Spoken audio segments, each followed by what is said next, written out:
right here honking and celebrating over there and That's good. down there. So, all right, you ready? I'm ready. All right. Hello, everyone, guys, gals, non-binary pals. Welcome to episode 8 of the Caleb Knits podcast. My name is Caleb, and I'm so glad you're here. And my name's Bonnie. You can call me Mom. That's what he calls me. Yeah.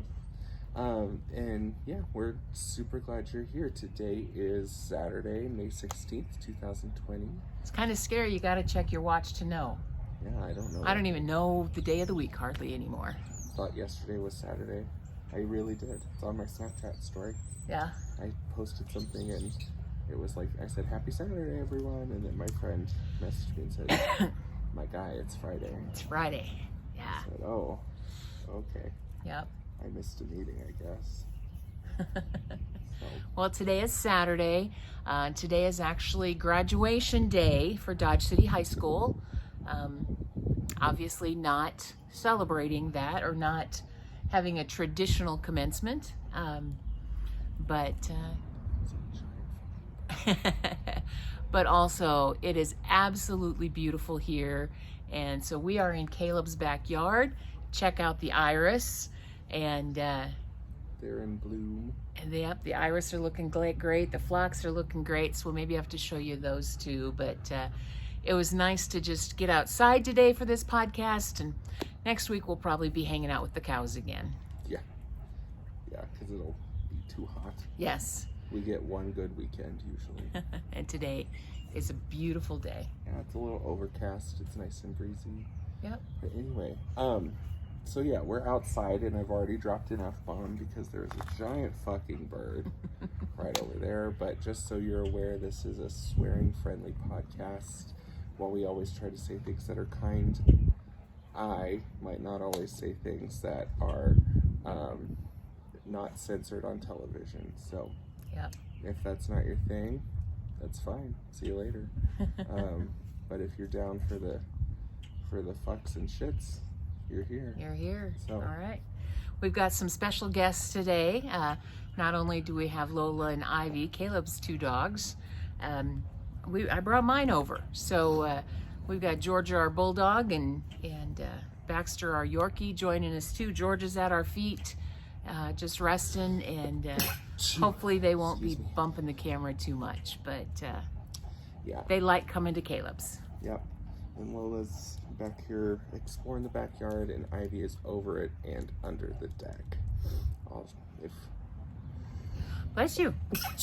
Thank you. Excuse me. If I remember, I'll show you Ivy's little spot in the deck. It's what the previous owner made for the neighborhood cats, where she would feed them. Oh my God. It's okay. But yeah, anyway, patio's on a bit of a hill, if you can't tell from that, so the chairs sometimes shift position. My nose is not used to being outside, I guess. Yeah, of course. And you're, rubbing your face and... Take me now. Anyway. All right, well, where should we start with? How about we start with some completed objects? Let's talk about finished objects. Who wants to go first? Me or you? Me. I want to go first. Go for it. Ta-da!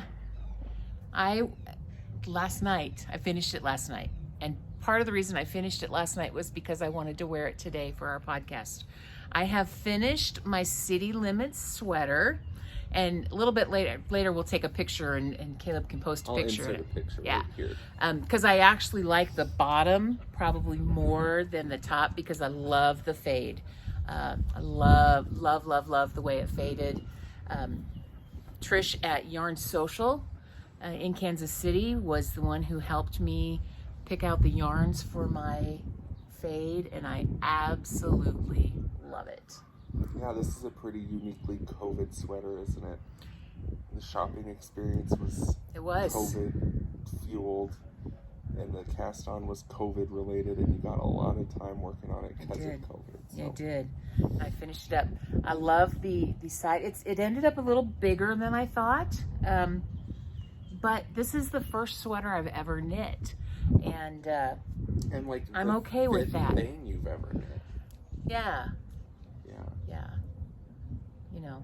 I had a good coach and cheerleader saying, you can do it, you can do it. So I did. Couple of things that I still am not 100% sure on how to fix. So maybe you guys can help me out. We've done an Icord Bind Off on the sleeves, on the bottom, and in the neck, which I really like. I like the way they look. My Icord Bind Off, however, likes to curl, and I see it in my sleeves, but I really see it along the bottom. So if y'all have any hints as to how to get that to lay a little bit flatter without doing the curl, I know one of the things we had talked about was blocking it. The problem being is that it's a super wash. So, to catch the bird. It's a super wash and it's already kind of big.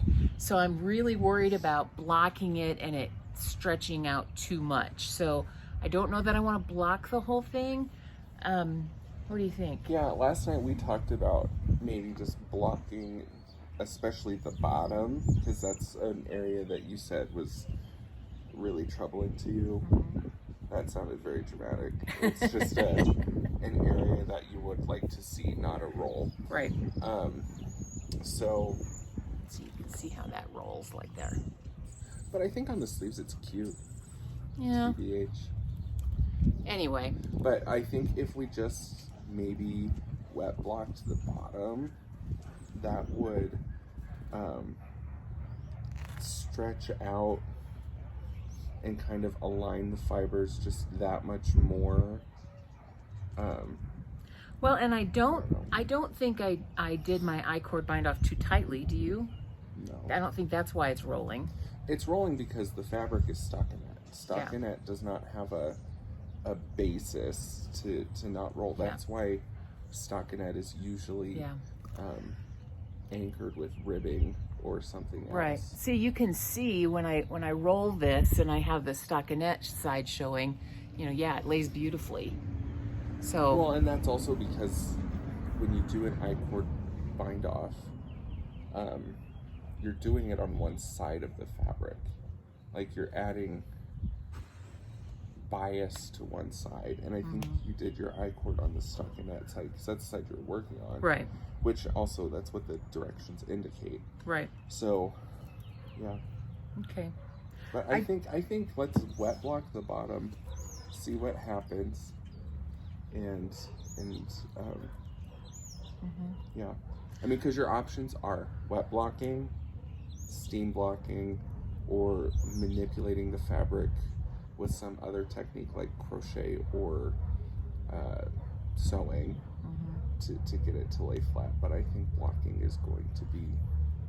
Let's at least give that a shot first. Yeah. Let's see. I did want to show you the difference. Last time we had talked about whether or not to use mohair through it. And I did my swatch without mohair. Okay, so here's my original swatch, and I liked it. Well, let's take a look at the purling side, okay? I really liked the way it looked, but one of the things that I did not want was I did not want distinctive striping, and I saw quite a bit of that. But the cool thing is when you added the mohair, let me see if I can get my sleeve up real close. Notice how that distinctive striping went away. It was just enough to blend that color. Plus, I don't know if we can see the difference here, but check out the difference in those last two in that last color. Adding the mohair just softened up that color a lot, and I like it a lot. Yeah, the mohair definitely adds a cohesiveness to the garment. Yep. There's things I learned through making it. I need to work on, what do we call these? Add ones? No, make ones. Make ones left and make ones right. I got too much of a gap. I made these too loose for my taste. I just need to figure out how to, Caleb was talking about when he was working on his, that he did a twist as he was making one, and his are much tighter to the purl stitches here. So yeah, it's hard to, I don't know that I can explain how this works, but I'm going to try my best. So when you're making a make one, twisting the stitch will tighten the stitch, which is kind of our goal. We're wanting to tighten the space between this raglan and the fabric so that it's closer together. And being an audio-visual learner, it makes total sense in my head, but when you're picking up and putting the bar below on your needle, looking at the orientation of that stitch and how it's twisted is definitely helpful. So like if you're looking at it and this is hard to explain. If you're looking at it and you go into a side that is closest to you, that is making a stitch that's close to the raglan or close to the fabric, but doesn't do anything to pull the raglan in. right. So by picking up the other way, like from the back, so instead of taking your needle going in the front of that bar, going in from the back and then knitting through the back, twist the bar and pulls that tighter. Yeah, and I on the instructions in the pattern, it told you whether to pick up from back to front or front to back, and I don't know that I always did that correctly. So I bet that was part of the reason why. So, and honestly, make one lefts and make one rights are something that I had trouble learning and understanding. So I'm not even sure that I do them correctly. Okay. But the way that I do them, I still get a directional stitch or a directional increase without holes. Yeah, yeah. The other thing was right through here, we had to add stitches as we went. And so Caleb wasn't with me when I was doing this, so I didn't ask him, and I simply did yarn overs. And when I did that created little holes here. Now I'm okay with that because they're evenly spaced, so it looks like it's supposed to be that way. But after it was all finished, I'm like, okay, yeah, really not supposed to be that way. I need to find a way to do an add a stitch other than just a yarn over. So I'm learning, and I'm okay with it. This is my first sweater, and I'm gonna feel great about wearing it, and it's okay that there are some unique, I'm not gonna say mistakes, there's some unique features to my sweater that won't be in anybody else's. It's beautiful. It's a really beautiful, beautiful garment. Thank you. I like it. Thank you. All right, so do you have a finished object? It's not a sweater, but yes, I do. Well, but you're working on some sweaters, so those will be coming. Yeah. Do you have a sock blocker? I do. I did not grab the other one. I had to borrow his sock blocker. I don't have one yet. So I'll just show you one, but I have a finished pair of socks. Yay, a whole pair, two. This is for an auction that I did, benefiting Project Dinner here in Dodge City, and this is the first pair that I've completed. I am not moving as fast as I had hoped on these socks, but that's okay. There's a pandemic going on, so I'm not going to beat myself up too much. But this is just my plain vanilla sock, cast on 68 stitches, do 15 rounds of ribbing. This one I did a leg of 60 rows, fish lips kiss heel. Last time I said it takes me about 20 minutes to do that heel. That was a lie. I timed it and it's more like 40 minutes. So, okay, so talk to me about that heel. So how do you, it's a short row heel. So, okay. It's, sorry, I'm not deep breathing, really. It's Lola right here. So. So it's a short row heel. So I worked this cuff down. Mm-hmm. So as you're working it, when you get to there, then you work back and forth, gradually getting smaller, shorter rows, and you're working a special kind of stitch called a twin stitch at the end, which is kind of like a wrap and turn, but it just... Show that. Well, I mean, if they're a sock knitter, they know what Well, this I know, is. but sometimes there's novices that, like me, that ask these kinds of questions. Gotcha.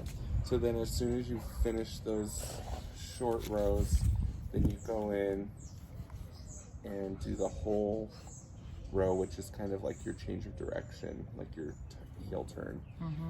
Then you work short rows again, gradually getting longer until you get to the end, and then you can continue working in the round. This is actually the type of heel that you find on commercially made socks. If you look at your socks that are commercially made, this is the kind of heel that you will get. And do you like that heel? It fits me okay.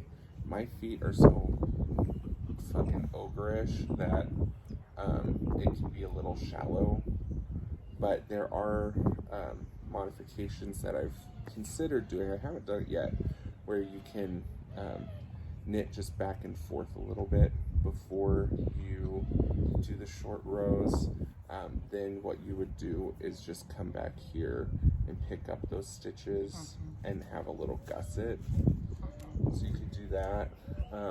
But honestly, it doesn't take me that much longer to create a heel flap and short row heel turn. So that's just what I do for myself. Well, I know a lot of times when I'm getting socks from you, my biggest challenge in getting them on is this right here. Yeah, because there's not as much space in a gusset. That's why I knit things like gussets, because my feet are shaped like that. They have a giant hump in them. Be nice. I gave you those feet, you know. Yeah, well, someone fucked an ogre at some point and gave all of us those feet. So, anyway, that's what. Okay. So, yarn was Woolen Boon. Absolutely nothing gold can stay. And I think last time I said this was on the 75-25 base. That was a lie. It's an 80-20. No. Yes? No. It's either an 80-20 or 90-10. I think it's 80-20.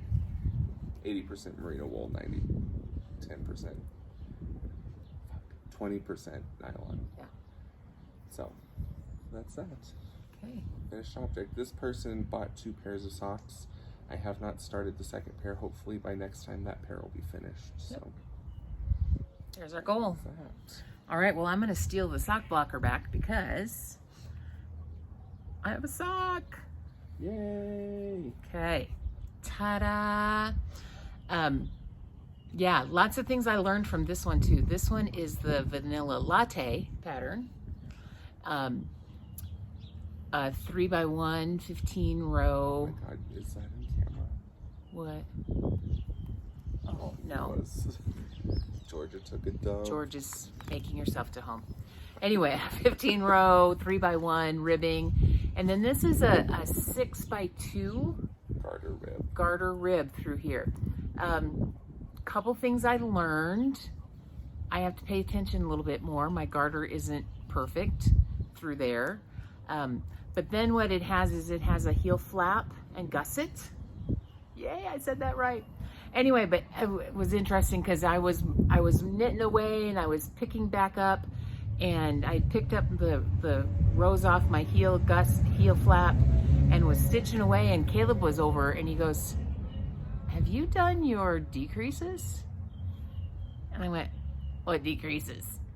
Oh yeah, I had forgotten about decreasing here, so I had this mammoth huge foot going, so I had to rip back. You ripped out about an inch back to the heel turn. Back to, yeah, and started my decreases. And the shape of the sock looked much better once I had that done. Well, you were sitting there looking at it, and I went, that looks big. Well, and it is big. And this is one of the things, Caleb, but this is my first sock. This first sock I've ever made. I used a 1.5 needle. 1.5, US 1.5, which is a 2.5 millimeter needle. And I'm probably a looser knitter than I realized, because this is kind of loose and kind of big. It's rather gauzy. Yeah, so I need to, I mean, I will do a second sock on this same, because it feels good on my foot, but I'll do a second sock on the same size needle, and I got it started. The fabric, I was going to say, kind of reminds me of those, like, luxury dress socks that you can buy. You know what I mean? Like, yeah. the thin ones. Yeah. That Yeah. they're not like a sturdy wool sock. Mm-hmm. But I was really proud of my toe. Check that out. Yeah, your toe looks amazing. Doesn't that look good? Your toes look better than mine. Yeah. Because look, my SSKs always look a little weird, but yours just look great. And it was, I just followed the pattern, and it was a rounded toe part. One of the nice things about this pattern, it does give you lots of options. It gives you different options for the heel flap, and it gives you different options for the toe. And yeah, it was an enjoyable pattern to knit. So I'm gonna do a second vanilla latte sock, and then the next pair of socks I'm gonna try a 1.0. A 1 millimeter, or not a 1 A millimeter. 1 US. Jesus, that would be so small. Which is a 2.25 millimeter needle. And just see if that gets me a little bit of a hardier fabric. Denser fabric. Yeah. So. Yeah, I mean, because these are both knit on the same size needle. And mine are definitely, and actually I think with the same amount of stitches, right? Yeah, 70. 68. 72? 72. Okay. So yeah, but yeah. Gauge, man. I know. Learning lots. Learning. Kind of good for an old lady. Yeah. What? That dog. What do you do? Just Pees on peed on everything. something? That's why we're outside. True. One of the reasons we're outside. Okay, it's getting a little warm. Might have to take this sweater off pretty soon. It's a worsted weight mohair sweater, maybe. I don't know. And it's June. May? No, it's May. It's Saturday. Who fucking knows, man? Who cares? Here. I'm just gonna put this right here Okay. for now. So, all right. All right, any other finished objects? I don't have any finished objects other than the socks. Other than the socks. All right, well, how about some whips? All right, you want to go? No, you can. I'm the one You have that more goes. whips than I do. Hold the surface. So I have lots of whips going on, but one that I've really kind of focused on. This is my my City Limits sweater, knit out of goosey fibers in their sport weight, held with the mohair. Here's my gauge swatch. He actually swatched on this one. Yeah. And blocked it. So can you hold that up close to the camera? So that's my gauge swatch. I'm using 4 different colors, which gives me 7 color combinations to use. And like I said, it's goosey fibers on her sport base, held with her mohair. And it's actually a rose cardigan kit that I purchased with an additional skein of the darkest color and then 5 skeins of mohair for my size. I don't know that I'll need all 5 skeins, but I got nervous. So Yeah, and we'll talk about that here in a little bit. oh yeah, why don't we talk about that? We one? didn't talk about that. Do you want to talk about it I now? don't know. Sure. One of the things that I experienced, well, and Caleb and I are both doing the City Limits sweater along with our friend Amy, and we're all at different stages, which has been kind of fun. But the yardage suggestion, is that what it's called? Yarn requirements? The yarn requirements for the sweater that I was knitting was $11.50. Oh, and this is Baxter. Baxter needs a haircut desperately bad. Kind of like Caleb. Caleb needs a haircut too, and I could use one. Baxter gets to go to the groomer next Friday. We're so excited because it is time. He doesn't always look that fluffy. No. Anyway. Or smell as bad. Or smell that bad. I just gave him a bath this week. Dude, homeboy's got swamp ass, man. Anyway, suggested yardage for my sweater was 1,150, and I just did some figuring today on the mohair that I had left, and I think it came up to, we figured 1,123 yards to do my sweater. But here, so the yarn requirements were accurate. Was accurate. But here's what happened. Because of the color, because of the fading and the way the fading worked, was I ended up with seven colors. I ended up with 13 different color bands because I held 2 together of color 1, and then I held 1 of color 1 with 1 of color 2, double of color 2, etc.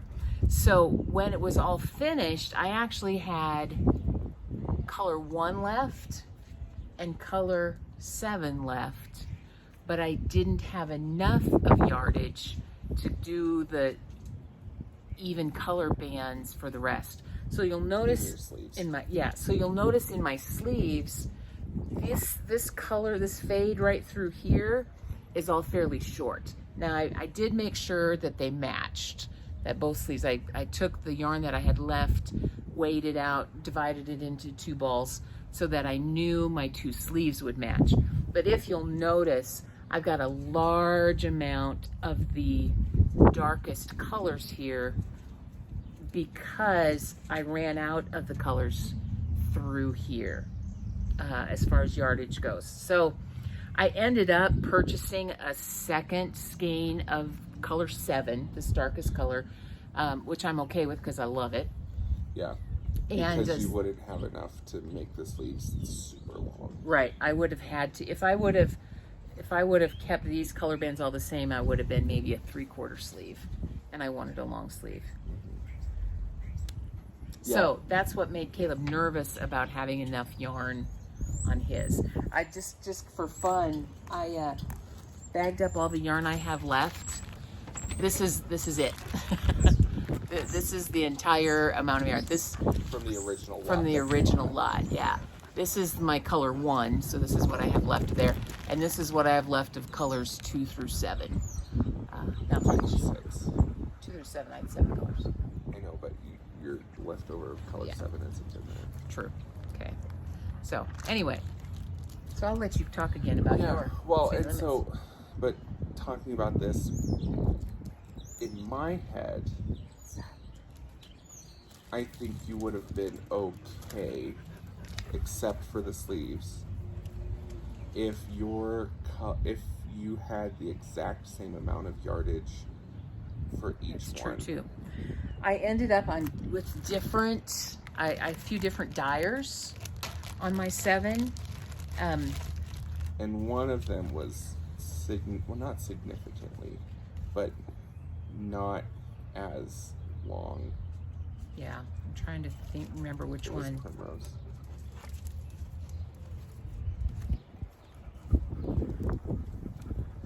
My primrose was approximately 435 yards. Maybe it wasn't. Yeah, my farmer's daughter ones here were only 400 yards. This was color 2. Wasn't there one that was like 300 something though? 438, 450. Oh, that's my mohair. 459. What about my Labienne? 465. So that was substantially more. So this one was only 400. So you had all the way from 400 to 465 yards. I mean, that's a pretty big difference. Mm-hmm. And see, it was color 3 that which was the primrose, that was right before I split for my sleeves. It was all through the increases here. So obviously that needed The the most, and that's what I ran out of before I could completely do the amount of color that I wanted there. But that made a difference. I mean, because of the variance in the amount of yardage in each skein, I hadn't taken that into consideration when I decided how many rows and how many inches to make each color band. So I'm gonna have to figure that in next time I do one. Yeah. Is your dog digging? Whoa, Georgia, quit. Yes. Okay. Just didn't know what was going on back there. Yeah. It was either humping or digging, and I didn't know which one was which. She's digging. Okay. So back to my sweater. Sorry. No, that's okay. I wanted to talk about that. That's my swatch. I went up in needle size. So the pattern says 5mm needle, which is a US 8. I'm knitting mine on a US 9. So did I. This was knit on an 8 and I went up to a 9 because it's a little dense.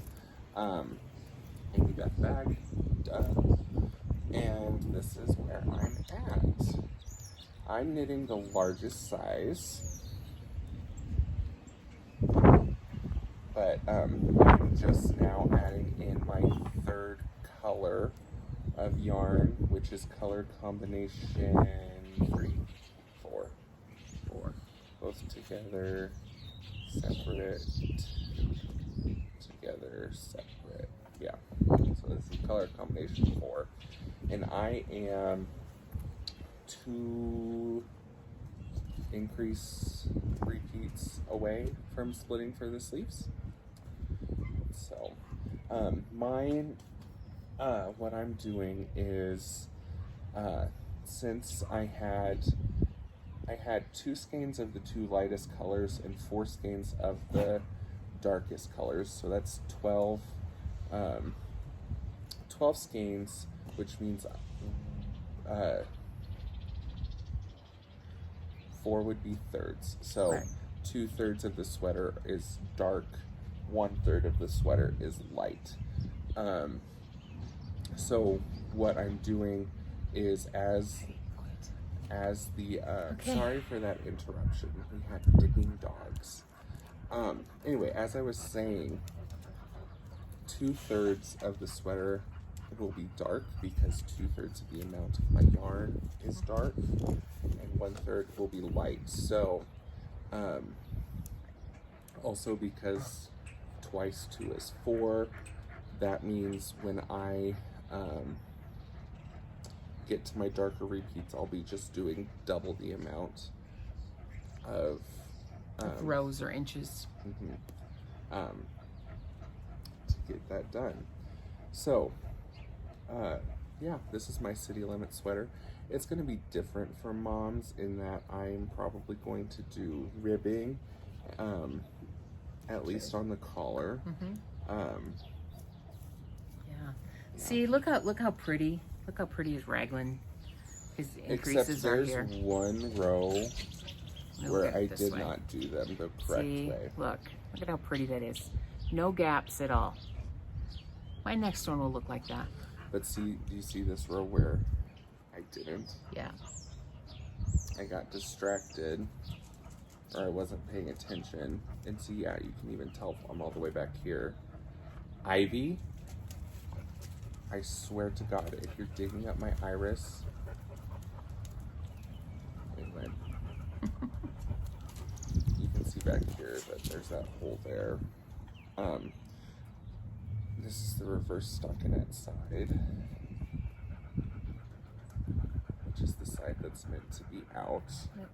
I like that. So, It fades very nice. yeah. And this is in goosey fibers, like I said, and this was dyed cohesively as a fade. So I would hope that it was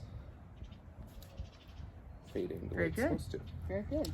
So, Well, I only have one whip, and that is my second sock. So haven't gotten very far yet. I've got the ribbing done. Ta-da! So this will be I'll get after this today, and we'll see how far we can get. But I got the ribbing done and starting the 6-2 garter. So garter rib. There you go. Okay, it's my only whip. You got another whip? I don't have another whip, but I want you to talk about your future whip, your dream knitting. What you want to... Well, we were watching, I think we were watching the Grocery Girl podcast, right? Absolutely. Absolutely. Jody and Tracy. And they kept talking about the Love Note sweater and was showing that and the different things they had done with it. So purchased the Love Note pattern. Haven't decided on a yarn yet. We're hoping to take a trip to Kansas City, so I kind of am thinking that she'll be open. Yeah, that when we get to Kansas City, Yarn Social will be open again, and I can pick out some knit in person. The reason we're going to Kansas City is not just to be irresponsible, but I'm moving to Kansas City, so I have an appointment with my realtor in June. Yeah. So I didn't even think about that. Yep. So I'll pick out some yarn then, Very good. because I'll need to, get something that makes me happy, because Caleb's moving. Yeah. So Life is a little hard right now. yeah. So yeah. So that's all our whips. Yeah. Acquisitions. Acquisitions. Why don't you start with acquisitions? Okay. Well, like I said, we have been watching the Grocery Girls, so I couldn't resist. So I got myself a Grocery Girl wine glass. Anyway, that'll be great to use. Also with that came this. Okay, so sock yarn. It is an 85%, 85-15 merino superwash nylon. Yeah. With a couple of, what do we call these? Mini skeins to go with it. So they won't be, these might be my next socks that I make for me, probably. So we'll see. And the dyer of those is Grinelli Company, hand dyed in Dorchester, New Brunswick. So I actually purchased this as well. It was kind of like their set. It's their 4-year anniversary set. So it came with a skein of sock yarn, 2 minis, the tumbler, and a keychain with Jody and Tracy on it. So that's fun. But yeah, it's very pretty. Yep, I think so too. So, and then in the spirit of moving to Kansas City, Trish and I there's an ant in here. Get the fuck out of my bag. Sorry, it's hot. It's not hot, it's sunny. Trish and I kind of conspired, and I meant to have this for the last podcast, but I forgot to order it. Whoopsie. But Trish at Yarn Social in Kansas City, I ordered some Kansas City goodies from her. So I ordered this Kansas City bag because it's just cute, and kind of like a keep going, guy, you can do it. And then Trish was so kind and gifted me a set of, you're not going to be able to see these, Get one out. a set of stitch markers that are Kansas City inspired by Jenny the Potter. I'm going to give you the Yarn Social. And they're all, like I said, Kansas City inspired. So that one, other side, is the Yarn Social logo. Then we have one for the Nelson Atkins Museum, which is the badminton shuttlecock that is in the lawn there. This one is for the Kaufman Center, which is the Performing Arts Center.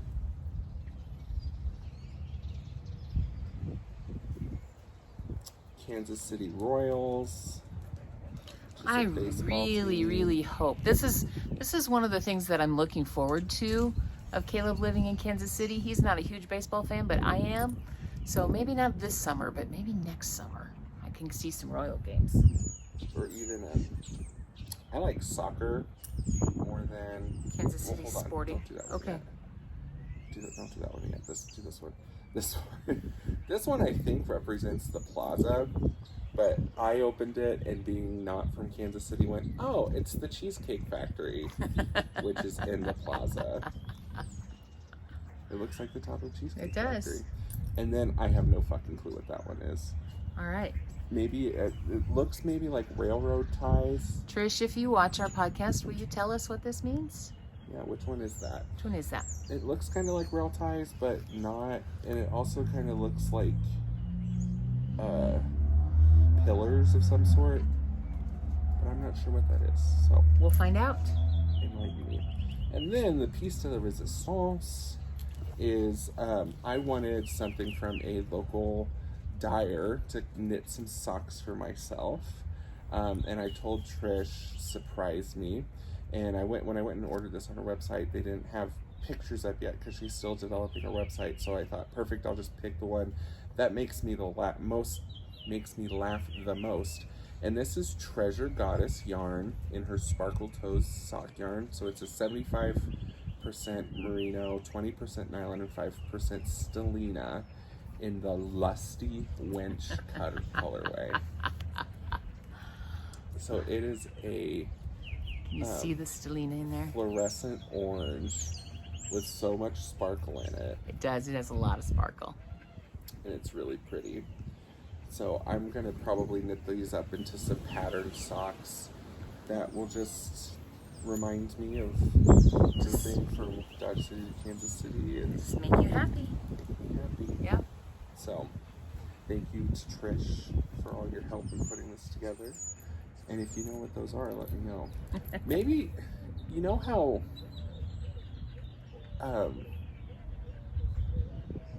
is it Kauffman Stadium? Yeah. Has those spires? Yeah. Maybe that's what that is. I don't know. Anyway, there's that. Very good. Well, should we talk about the media we're consuming? Sure. I'll let you talk first. Well, last time we talked about the fact that my husband and I had started Downton Abbey. Finished that this week. It was very, very good. So now we're looking for another one because we've got some time on our hands. And, but yeah, really enjoyed that. Also, I finished listening to Little Fires Everywhere. I got it right this time. Now that I don't remember. Celeste Ng. Okay. And really, really enjoyed it. What'd you say when you called me? Probably that I didn't like somebody. You had just finished the book. You FaceTimed me and goes, "Ugh, I hate that bitch." So, if you haven't read the book, I don't want to spoil it for you, but if you will have, too. you'll know who. You'll hate her. But they always win. That's kind of the point of the book, and it just pisses you off. Well, they win, but they don't. Because they win, but their counterpart isn't defeated. Right. Yeah. So, okay. Spoiler alert. We're going to talk about Little Fires Everywhere real quick. I liked the book because I think it's a book that is seminal and could replace books like To Kill a Mockingbird that discuss prejudice and not just racial prejudice, but also class prejudice, immigration, and adoption. But the theme to me is that this is the storyline is and the characters are constructed in a way that the upper middle class white voters win in this scenario. And there's a whole courtroom showdown, and the whole time you're rooting for the disenfranchised and marginalized to win, but deep down they're not going to, because they don't. Like, that's just, and there's a part and I might be mixing the mini-series here with the book, but it happens in the book too, where one of the characters who has more power inherently because of her skin color, her wealth, and her social standing, finds out something about someone who is more marginalized and tries to use it against her, but in the end, it doesn't end up coming out. And part of that is you have to think about, well, they didn't have to have it come out in order for them to win. Right. Because they always win. Well, except Caleb, I think one of the things you have to consider is that they always win in public. True. But there's a lot of things going on in the story where privately they're not winning. Absolutely. And but the thing is, what it comes out as, the private losses, the private tragedies are never revealed to the general public, which in itself is a huge tragedy. Does that make sense? Yeah. But I also have to think about those tragedies. So specifically, I'm thinking of the example at the very end of the book, which again, spoiler alert, where Izzy, the youngest daughter, who isn't problematic, but is not like the rest of her siblings, or like her family really, leaves. They can't find her, they don't know where she is, and that's how the book ends. And you and I discussed about how, oh my god, there's another bird. About how, you know, you thought Elena, who's the mother, was so torn up about it.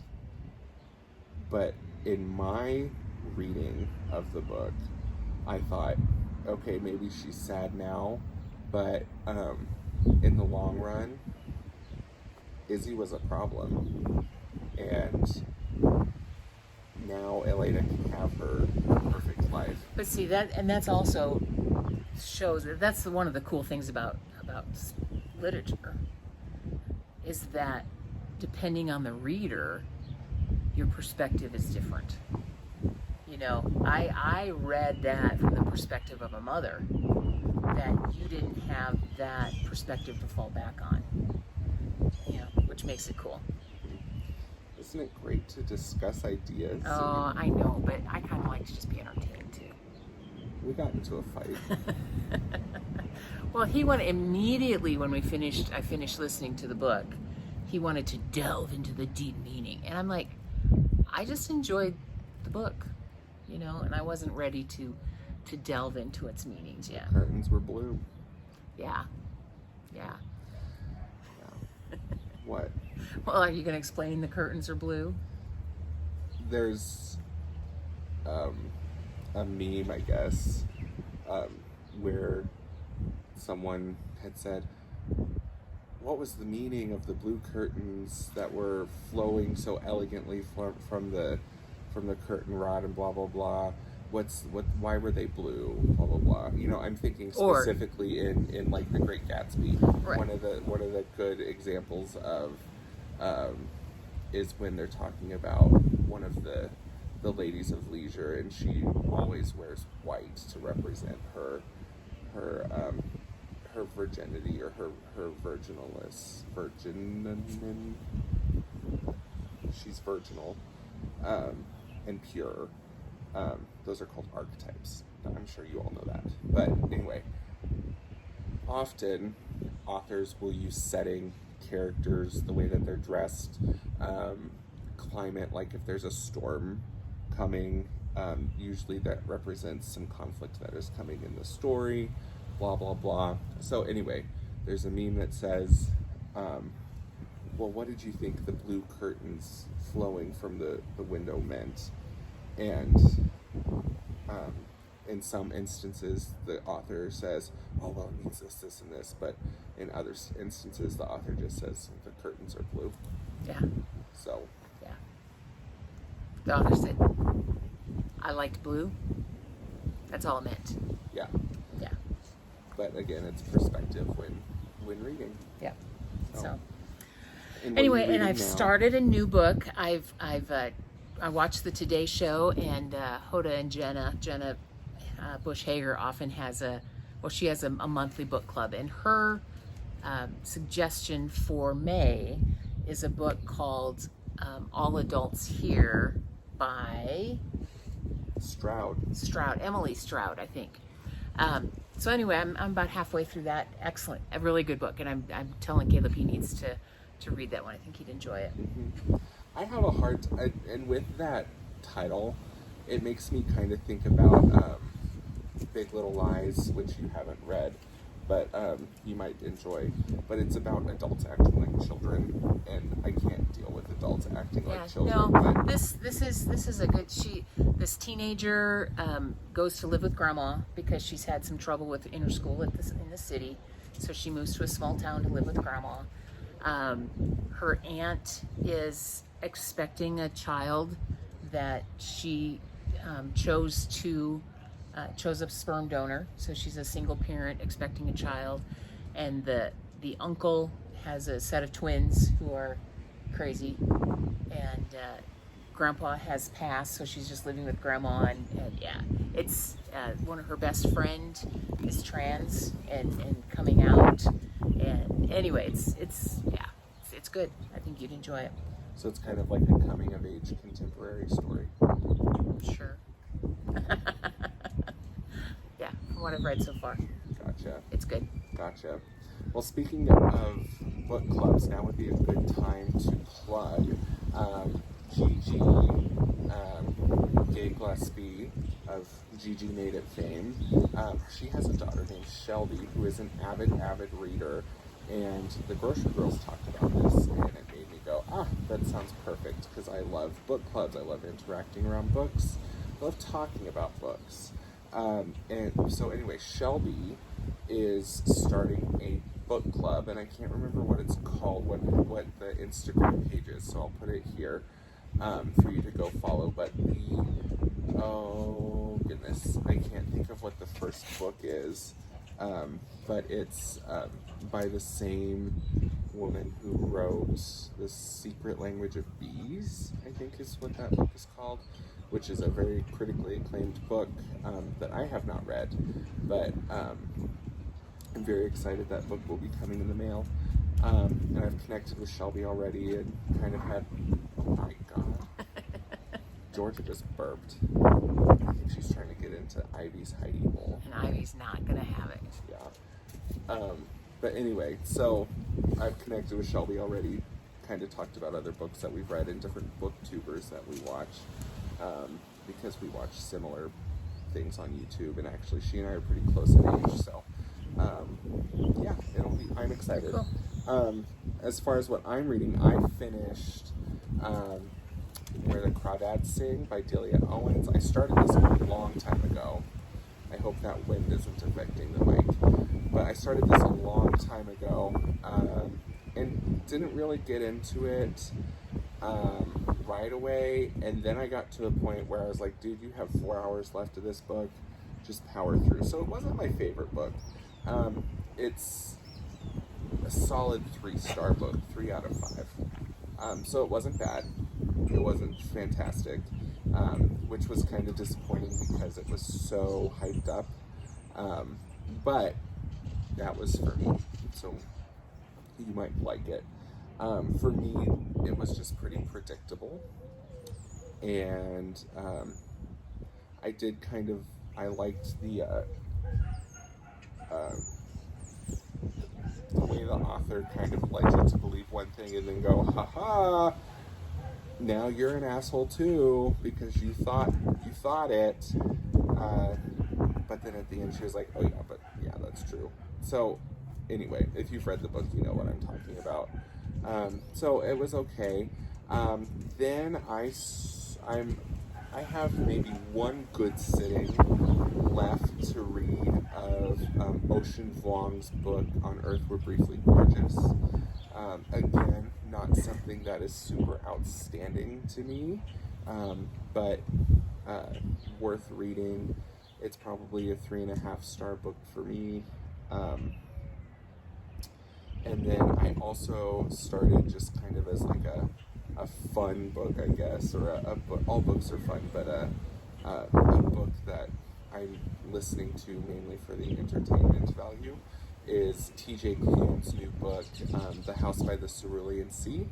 I started listening to that while I was knitting on the sweater and playing Animal Crossing. And it's very cute. It's very good.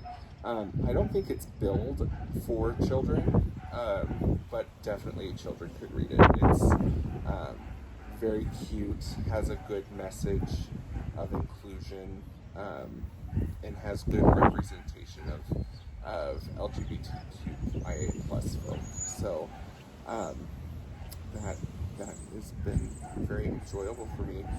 I've also been watching Scrubs. I finished season 1 and have not started season 2 yet, because, see, here's my problem. I've finished season 1, it's nice and wrapped up. Do I want to start season 2? But I'm rewatching that show because of the podcast Fake Doctors, Real Friends, which You talked about that last time a little bit. Yep, which is the Zach Braff and Donald Faison are the two stars of Scrubs, really, and they are rewatching the series, and they have guest stars. So far, they've had John C. McGinley, who plays Dr. Cox, Judy Reyes, who plays Carla, Sam Chalkley, Samantha Chalk, I think it's just Samantha Chalk, who plays Dr. Reed or Elliot.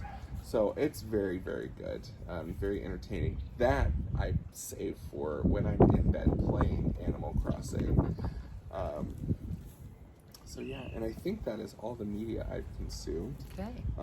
Which brings us to just word vomit. Segues nicely into, oh Georgia, that's so gross. She just peed on a slab of concrete. I've mentioned Animal Crossing twice now. I don't have as big of a problem as some people do, but I do log quite a few hours in Animal Crossing doing things that like are shaking trees. that are so mundane that I would never do in my real life. But because I can do it from the comfort of my bed virtually, hell yeah, I'm gonna shake some fucking trees for those tree branches so I can build some axes so that I can chop some wood. That's right. To sell it to Timmy and Tommy so that I can pay back Tom Nook, the capitalist raccoon crook, for my house. I started Animal Crossing much later than everybody else. My residence center is still a tent, for those of you who know what I'm talking about, and Blathers, I just set up his tent today. So I am not very far at all. I'll put my friend code here on Switch if you want to come to my island. My main problem right now is I do not have a DIY recipe for a shovel, like a flimsy shovel, to then make a better shovel. I have the DIY recipe for like the next level up, so I can't right now move, because I have lots of trees I want to move. I don't necessarily want to cut them down, but I have lots of trees I want to move to my orchard, and I want to move my house at some point. But my goal right now is to get my house where I want it and pay off the house and move it and everything before I start really cultivating and developing the rest of my island. So if somebody has a DIY, let me know. Can they get it to you? So I can go to their island and I can buy it, or they could give it to me if they want to, or they could give me a shovel. I would rather have the DIY, unless you've got a shovel that won't break, but I think all of them will break at some point. So anyway. Okay, we're at an hour. I'm bored with Animal Crossing. I don't know about you. I don't ever want to start because I would be that person who spends hours and hours and hours at it. I know, but it's no. I got it because one student said, Mr. Austin, do you have a Switch? I want to play Animal Crossing with you. Done. Done. Yep. Cleaned out my classroom this week. Got that all packed up. I have to go back for my final checkout Yep. and exit survey next week. So Yep. that was kind of weird. Yeah. I've been showing the house. Yep. Hopefully somebody will buy it. Those of you who are the praying type or just sending good thoughts, my mom has been in the hospital this week, and we ended up moving her to a skilled nursing area. She'd been in assisted living, and we're in Kansas and she is in South Dakota, but the hardest part is I cannot go up there to see her because of COVID. Nobody can get in to be with her, so thoughts and prayers would be much appreciated as we kind of struggle through that. Yeah, getting old sucks, and having brain bleed sucks, and memory loss and COVID. Yeah. So we're hopeful that soon that things open up enough that the nursing home is able to let us come in with the appropriate protective equipment to get in and see her and hold her hand, and that'll happen. It'll happen soon. So, but yeah, anything else? I think that's it. It's time to go in. It's getting a little warm out here, Kind of toasty. and it was great to visit with you all, and thank you for watching. And we look forward to a couple weeks putting out another podcast. Yep. So thanks for coming by, and we'll talk to you later. Bye for now. Bye.